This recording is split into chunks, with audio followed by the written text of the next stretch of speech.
2 माह से कोई मेरे दरवाजे पर रोज़ाना कचरा फेंक कर चला जाता था। बड़ी कोशिश के बावजूद वो पकड़ में नहीं आया। अहलिया ने कहा कि यकीनन ये कोई मोहल्ले का ऐसा बंदा है जो फजर की नमाज बाकायदगी से पढ़ता होगा और मस्जिद जाते हुए ये कारनामा सर अंजाम देता जाता होगा। रोज़ाना 10 बजे उठकर फजर कज़ा पढ़ा करता था। 20 दिन कबल मैंने अहलिया से फजर में उठाने का कहा तो अहलिया हैरान कि ये आज सूरज मशरिक़ की बजाय मगरिब से कैसे निकल रहा है। खैर, उन्होंने मुझे अगले रोज़ फजर के वक्त उठा दिया। मैंने उठते ही खिड़की से नीचे झांक कर देखा तो दरवाजे पर कचरा मौजूद नहीं था। फटाफट वज़ू किया, खिड़की के पास ही मसल्ला बिछाया और 2 रकत नमाज खटाखट पढ़ कर फिर से झांक कर देखा तो कचरा दरवाजे पर पड़ा मेरा मुँह चुरा रहा था।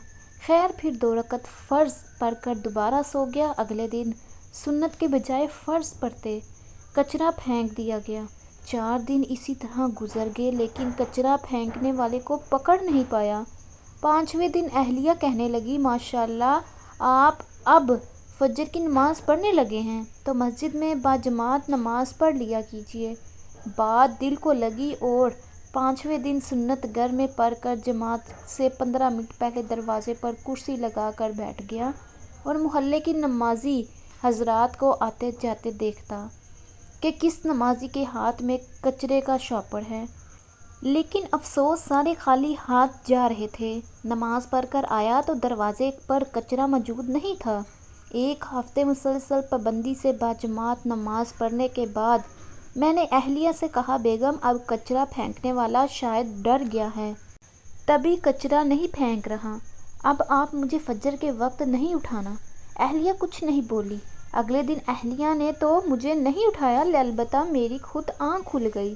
खिड़की से जाकर देखा तो वो कचरा दरवाजे पर मौजूद था।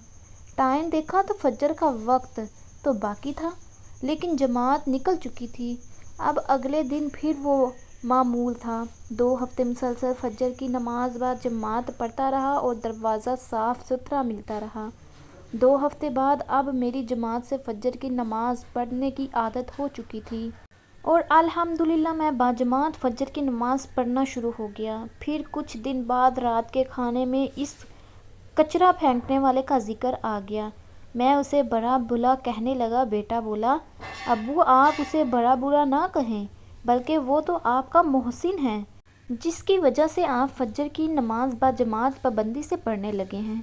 बेटे की बात सुनकर मेरे दिमाग को झटका सा लगा और सबको गौर से देखने लगा। मुझे यूं अपनी तरफ देखते हुए सारे हंसने लग गए। बेटा कहने लगा कि अब्बू आपकी वो मोहसिन और कोई नहीं बल्कि अम्मी जान हैं। आप अम्मी का शुक्रिया अदा कीजिए।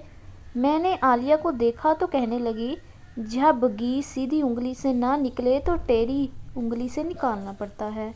ये सबक है सब बीवियों के लिए कि वो चाहें तो अपनी औलाद के अलावा अपने खामद की भी तरबियत कर सकती हैं।